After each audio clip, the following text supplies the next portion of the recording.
Let's face it, childhood trauma can be an absolute mindfuck. It makes us think that we are bad, that other people are bad, that really the world in general is a bad place. And we have to understand that we have these thoughts because we learned them, but they're not always true. Also, we have to check the source. And that also will be what helps us figure out what is true and what is not. So we often think badly about ourselves because we were taught that anything less than perfect is a failure. And so we strive for this unrelenting perfection that just honestly doesn't even exist. And we kill ourselves for it and we sacrifice ourselves for it and we never get it. And we also can't be ourselves because we're afraid that we'll be rejected. So we are really good at becoming chameleons. And I've been told that many times when I went for my very first Reiki session back in 2016. I was told by the Reiki practitioner, she was like, it's coming through that you are really good at being a chameleon. And that's true. We often learn how to be a chameleon because we have to adjust for the situations that we're in so that we're not rejected. So I knew that I had one set of rules at my dad's house. I knew I had a set of rules at my mom's house. I knew how to act with one group of friends versus another group of friends. And I was really good at that because it kept me safe. It kept me from being vulnerable and it kept me included. And so that's one of the ways that, is it good to be adaptable? Yes. I did a video about how adaptability is one of the things that we can turn into a positive from our childhood trauma. But the chameleon aspect is a negative thing when we don't allow others to see who we really are. When we hide ourselves, we dim our light and we don't shine as bright as we can because we're so worried that it's not going to work in our favor. And then we also have this feeling of just not being enough. And that's because we have been told that we're not enough. And that's where that relenting need for perfection comes back in. And when we feel like we're perfect, we're blending in, we're fitting in, then in those moments we can be enough. But really, that zaps our enoughness right out of us because we're not allowing people to see who we are. We're not allowing people to get who we really are and get the real experience. And so just know that regardless, you are absolutely enough just the way that you are, but you wouldn't have been created this way if you weren't. And we also learned that other people and the outside world is also a dangerous place because relationships are dangerous because we thought that the people who were supposed to keep us safe didn't. And so if the people who brought us into this world and are supposed to, that's supposed to be their primary role is to keep us safe, and they couldn't do it, how in the world would other people be able to do it? And maybe your caregivers were your protector. Maybe they did keep you safe. Maybe you experienced childhood trauma from someone else that wasn't in your family. But that still teaches you that relationships aren't safe, that strangers are dangerous, and we're taught that when we're little, stranger danger. And so with that danger in relationships comes this feeling of not being able to trust people because we can't guarantee that they'll always do what they say they're going to do. We can't always guarantee that they'll be there for us when they say they will. And so we think that and we feel that because it's happened to us in other relationships.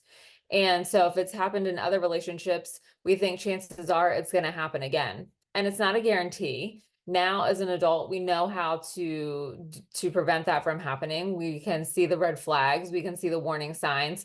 We can have a plan in place that if we start to get that ick feeling, we know what to do. And so the other thing that we learn from others is that it's not safe to express our feelings, and that if we try to express our feelings, we won't be listened to. And so I don't know if you can relate, but when I was growing up, my parents divorced when I was really young. And my dad was dating a woman who initially I liked, but she started to flip the script on how things were going to be in our household. And for so long, it had been just my dad and me. and we ate kid food because my dad's a picky eater, and I was spoiled rotten. I got what I wanted when I wanted because I think on some level my parents felt guilty for the divorce. And so they didn't want to do anything to cause me more harm or discomfort or pain than it had already been caused. But my stepmom saw that I was becoming a spoiled brat. And so she started laying the law down of telling me no and I couldn't have things. And then temper tantrums would ensue.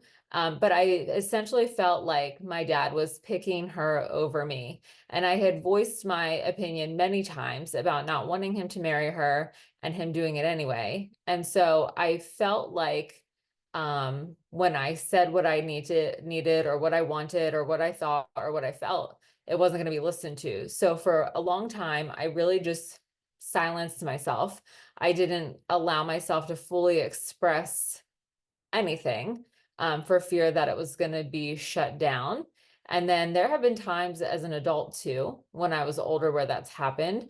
And so I had to learn how to navigate that. So, for instance, when I was in college, I didn't go to college right out of high school because I was navigating an abusive relationship with my high school boyfriend.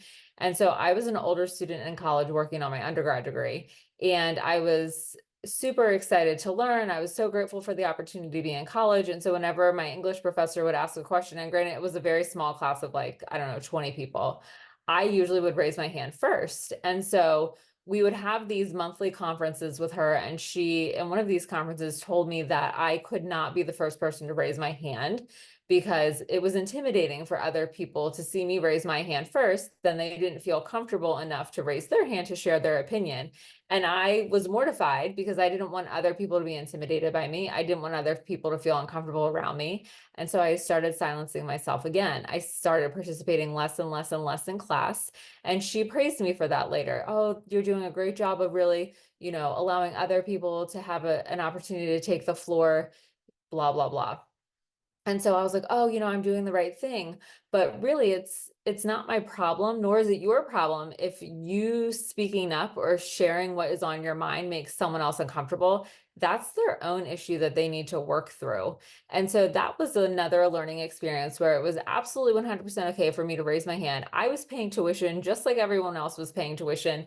But when we have people telling us these things that perpetuate these negative beliefs, whether it's about ourselves or if it's about others or the outside world, we have to realize that they're doing this to take away our sense of control and our sense of security and our sense of independence. Because when we believe these negative things about ourselves and others and the world, it fosters this dependence on the source. So, it creates a reliance on them. So it actually gives them the power, it gives them the control over us. And as long as they have that, we are right where they want us, in their control, in their grips, under their grasp, not being independent, not having a sense of autonomy, not making decisions for ourselves, and really exploring the world and showing up as the person that we're really truly meant to be. And so I challenge you to start changing the negative beliefs that you have about yourself first and see how that feels. See if that feels empowering. And if you're making some headway, start thinking about the beliefs you have of others, because chances are they're outdated beliefs. They're no longer serving you, and they are not allowing you to own your strength and step forward with who you are. So thanks so much for tuning in.